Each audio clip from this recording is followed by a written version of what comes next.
Hi, I'm Dick Verano with Restaurant Masterminds, and today I want to talk to you about liquid assets.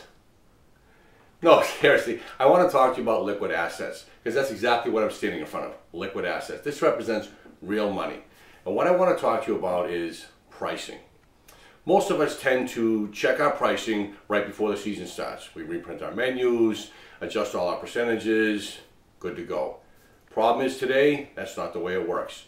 You need to be checking your pricing weekly. Go over your invoices, because with the euro bouncing all over the place, the price of fuel, trucking, shipping, everything is going crazy. Prices are changing 2, 3, 4, 5 times in a season now, and you can't afford to take that hit.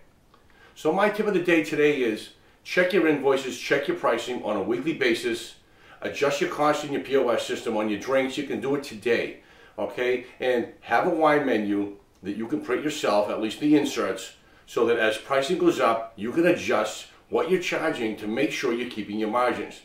Nothing worse than getting to the end of your season and looking down and realizing your wine cost was 3, 4, 5 points out of line.